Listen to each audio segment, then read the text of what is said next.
Hello there, and welcome to our Shield of the Sun video. In this video, what we're going to be doing is discussing supernatural activities in spirit and truth from the Bible. So we're actually going to do a few of these type of videos, so this is going to be our first one here. We're going to present some topics to you for a brief discussion. So, our first topic here is seances. So a seance is when people gather together to use supernatural ability, rather if they have ability within remote force, or rather if they have ability within remote clairvoyance to said remote force, if they could see, if they're seers, if they can see supernatural things. The Bible tells us that seers can sense each other. They can speak to each other from great distances through the mind, through the soul. And they can also see spirits, like in what we understood with a seer that was presented to us in the book of Samuel, where it was talking about such a person. So to understand, or I believe it was actually the story was presented in Kings, I'm not too sure, definitely in Samuel, actually 2 Samuel. So with that being stated, we have persons that can see ghosts. We got persons that can see the soul in seer form. They can communicate with these persons. We have persons that see familiars. Rather, those are the spirits of mankind who have either they're in heaven and they're here for signs and wonders, or they're in the realm of the dead, and then there's trial, tribulation going on with that in connection to who they're attached to, and persons who see demons, and then there are persons who gather at tables to communicate with these said individuals. So that's actually what a seance is. Is a seance evil? Is it wrong? Well, to understand, God holds judgment over everything mankind does. So that's to say every action, every thought, everything they're doing. So if there is a seance gathered for a wicked purpose, this is determined within the conscience, and then this is determined within the actual thoughts of what the persons are actually doing, what's really on their minds regarding it. So then there can also be good intentions. They could also be, maybe they miss somebody, maybe they're trying to get answers, maybe they're trying to communicate with these persons as a means of finding out more about God himself. So there's that too. So it all depends on what these individuals are actually doing. So not according to me, according to God, we have free will. And free will, we have the ability to practice good will or evil will with whatever we are given before us, which is stuff like this. Just God prefers that you don't have seances when you can just go to him in prayer and get your answers as a seer, as a prophet, or as someone who has to get it through other means, like, through prayer or in time, it's revealed to you. But when people have seances, well, sometimes good can result, but then sometimes it can turn out to what happened at Endor. So then we got the Bigfoot phenomenon. So why is that a phenomenon? I don't really rightly know exactly. All I can tell you is that there was a movie that came out in the 1980s. There was also other movies that came out before it. A lot of them were B films, C films. A lot of them were these campy-like films of a big beastly monster in the woods that would eat you and your girlfriend while you're in the tent making love. So the Bigfoot phenomenon, what do we have with it?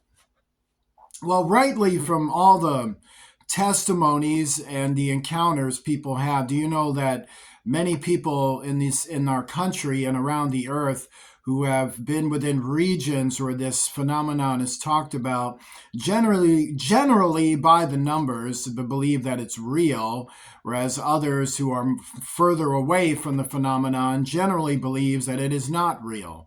So that's the unfortunate happenstance of your world. So to understand, your world hardly believes in the reality of God. So there's that too. So the Bigfoot phenomenon, according to the Bible, this would be a phenomenon regarding giants. And giants, a lot of them did appear about 8 feet, 9 feet, 12 feet, even up to 40 feet as hairy, beastly humanoids who had big, massive feet and big, massive hands and could pick up a human being or tussle or grab a human being and kill them and eat them in ritualistic ways. And they were noted as earth demons. They were made from elements in the earth, along with wormwood and blood and DNA, and here they were. So these creatures are also considered from the serpent, from the wormwood, from the construction of abominations, and they're considered an abomination according to the Bible. Although in your day and age, they're a phenomenon that tends to sell T-shirts and bobbleheads and even plush dolls and other things. It is rather strange. That is strange. I wonder how God feels about the Bigfoot phenomenon. Do you think God would like Harry and the Hendersons? No. He's like, is that a giant in your house, Mr. Henderson? Why haven't you decapitated it yet? It's just unbelievable. If there's any children watching, please watch this with your parents. Parents, if you got any questions, leave them in the comments section for me, dears. So we have earthquake conspiracy. Excuse me. That's for next video. We have flat Earth conspiracy. So we have flat Earth conspiracy. So flat Earth conspiracy. Well, where did this come from? I have no idea. I have absolutely no idea at all. One day I got on the internet and saw it everywhere. That's what happened. I have no idea where it came from. So flat Earth conspiracy. Well, if you know anything about longitude and latitude, that disproves it. If you know anything about electromagnetism and about the north and south poles and how energies converge, then that also disproves it. If you know anything about sea travel and how ocean currents move, and how our even four great oceans and how their currents move, that disproves it twice. If you know anything about traveling out into space and moving about orbit, that also disproves it. If you know anything about a compass and how a compass works, that also disproves it. If you know anything about the way clouds move, meteorology, that would also disprove it too. So there's various ways to disprove it. I don't know why people would think the earth is flat when there's a bunch of ways to disprove it. You can go on and on and on. The Bible this also tells you it's not. It tells you the earth is marbled, it's round, it hangs, it has electromagnetism, it has gravity. It tells you all about it. So it is strange. That is a strange one to me. I don't know. I really don't know. I have no idea where this flat earth conspiracy came from. I have no idea. So then we have Dogman phenomenon, but that's like the Bigfoot phenomenon. So once again, no idea why that's so popular. Suddenly that was all over the place. It was like with sleep paralysis, people wanted to talk about the shadow hat guy demon. Somehow they sold some books. That guy had some magazines. They had people talking all kinds of stuff, really. But so the Dogman phenomenon, for me to understand this, I don't know why that's so popular. Whoever, excuse me, it's popular too. There's people that do interviews about it. There's a bunch of channels, a bunch of hosts. I guess they're hosts. These hosts gather these persons with testimonies about Dogman, and they talk about various things. Some had shootouts with them. Some had flour and candy with them. Some had deep conversations with them. Some had spiritual encounters with them. Some had sex with them. And some went on a drive with them. Some have other types of things with them. So accurately in the Bible, they would be called giants, another species of giants. One of them is actually described as being slain by a mighty man of David, noted as Benaniah, who ended up becoming Solomon's personal bodyguard. And thus Benaniah actually killed two of them, in fact. And so they were described as having a fallen angel father and an animal for a mother that was combined with the essence of serpents and DNA and what becomes the wormwood and all of that. So to understand, there are demons. They're Dogman are demons. They're giants who are demons. I don't know why people would be fascinated with demons. They're actually demons. So whatever there's telling you, like there's some kind of rare primate link thing, no, they're not even close. So these are entities that can appear and reappear. They have multi-dimensional movement. They have intelligence. They stalk mankind and they eat them from time to time and then tempt them. So yeah, that's a demon. Those are demons. Then we have alien abduction. So this is a rather serious one because of the disturbing nature of things that take place in alien abduction. In alien abduction, you have people that are mutilated. Parts are removed from their bodies and then put back into their bodies. They are raped and assaulted in alien abductions. They watch others get raped and assaulted in alien abductions. Their brain patterns are taken over. They are forced to watch persons be devoured, cannibalized, and killed in front of them.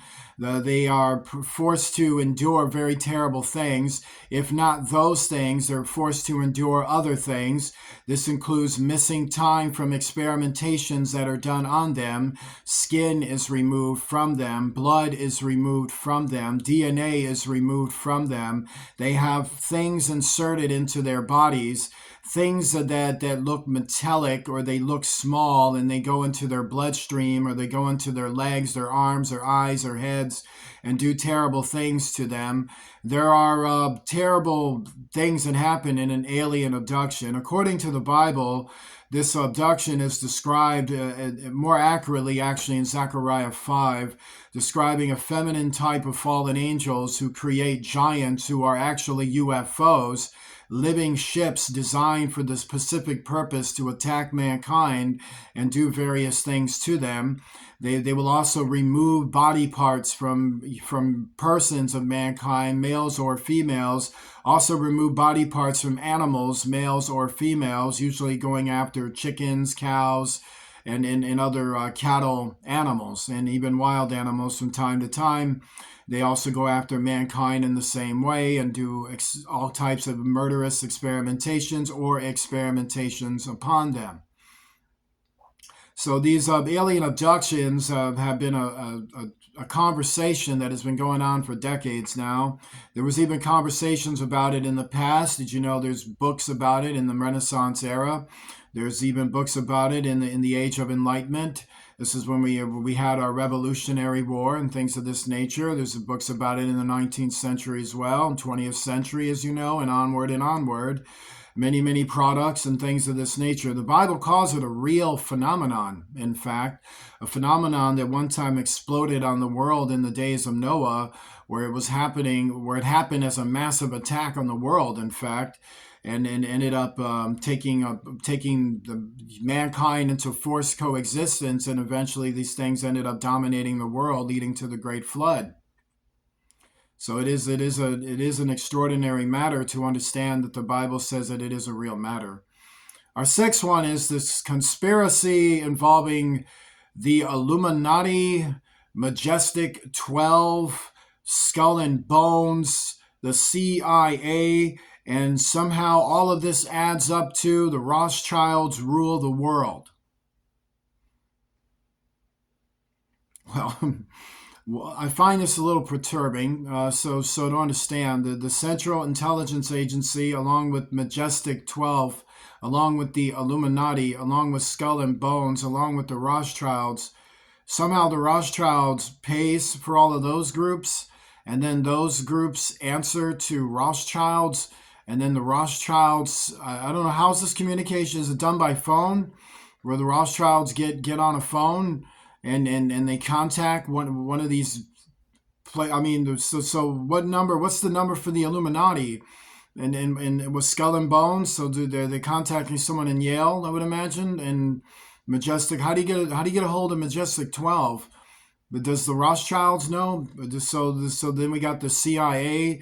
So if you contact the CIA, we have to understand they work for the Rothschilds. Okay, so somehow this all adds up to the Rothschilds ruling the world. So the Rothschilds are able to tell, like, presidents and premiers and chancellors and world leaders what to do. And then they were also able to tell their cabinets what to do. And they're also able to tell their executive branches or their form of it what to do. And they're also able to tell their legislative branches and their form of it what to do. And they're also able to tell their judicial branches or their form of it what to do. They're also able to tell their leading generals what to do. They're also able to tell military branches what to do. They're able to tell state governments what to do. They're able to tell local governments what to do. They're somehow able to tell all those businesses with all their stock shares and with all their point shares and with all their interest profit rates and all the banks with all their presidents and families and all those billionaire families and all those millionaire families and all those multimillionaire to $1,000 ranges families, like all these folks. Like that one family can tell all those institutions and all those people and all the people under them and under this. It's not to say anyone's under anyone. It's just to say you live over here and I live over there. And somehow you're telling everybody in between and over here and over there what to do. This one family somehow can do all of that. Well, according to the Bible, if that was true, then they would upstart prophecy. Now, how are you fulfilling prophecy with one family ruling the world? But that's just not happening. So once again, where did this conspiracy come from? No idea, other than it's an odd one. So we got Giants of North America and World's Fairs. So were they using ruins from giant kingdoms in these World's Fairs? Yeah, actually, some of them were ruins. Was it all ruins? No, a lot of it was plywood and some diki, and then they put some stuff together. While some were actually ruins, and a lot of the ruins did get used for other buildings and structures throughout other cities, mostly for foundations and mostly to put a foundation for a balloon frame, like with elementary schools and such. So there are like elementary schools with giant stones, which is strange. I'm sure they're blessed now, but to understand, there were giants in North America, and a lot of them got wiped out. And then they occasionally, every now and then, manifest from conjurers and Satanists who manifest them in various areas. And in these areas, every now and then, there's military encouragement against them.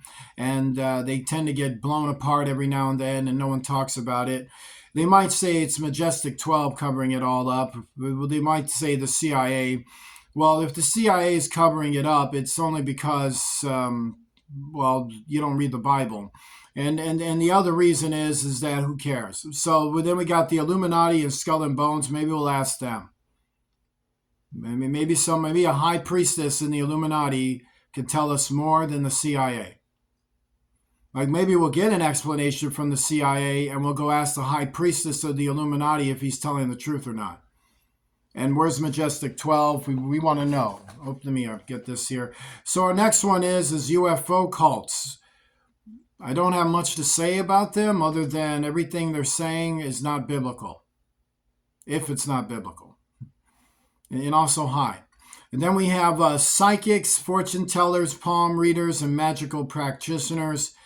Well, to understand it, you do got people with spiritual gifts. You got prophets. So prophets do understand in discernment certain things that are of a perception or a premonition. But also, you don't want to take full stock in it because God is your only determination for your life. We got palm readers. Maybe there's something about our hands that tells us a few things, but then only God is giving you the full truth, right? And it's not to knock these persons. It's just to say, don't put too much stock in man. That's it.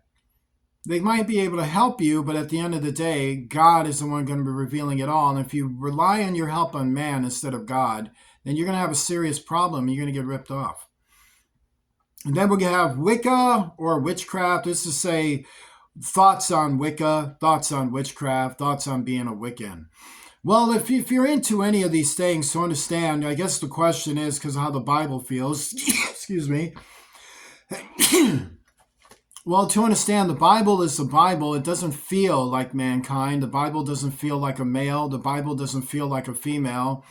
The Bible just feels like the Bible. So when the witchcraft is mentioned in the Bible, I notice also what's also mentioned is evil things happening. So, like, thou shalt not suffer a witch to live, because do you understand? She was causing suffering. So they had to put a stop to her. But what if she's not causing any suffering? What if they're not doing anything? Like, what to understand? There's this hexing and vexing and evil wills and evil practitioners using arts that would be that are forbidden to those that are not chosen for it, is what the Bible actually teaches. So to understand it, when the law is mentioned and these subject matters are mentioned, they're also mentioned in correlation to people doing evil things. The law is about persons doing evil things with anything, with a knife, with a fork, with a spoon, with foods, with witchcraft, with enchantment, with spells, or with an axe or a hammer or a cow or an ox. So to understand it, it's about not taking things and using them for evil wills or evil purposes. Join me in a prayer. Our Father, who art in heaven, hallowed be thy name. Thy kingdom come, thy will be done on earth as it is in heaven. Give us this day our daily bread. Forgive us of our debts as we forgive those who are our debtors. Lead us not into temptation. Deliver us from evil, for thou art with us. For thine is the kingdom, power, and glory forever and ever. In the name of Jesus Christ, the King of heaven. Amen. Please remember to donate to Shield of the Sun using Cash App to $ Shield of the Sun, spelled in small case letters closed together. I want to say God bless you to each and every one of you, and I shall see you soon.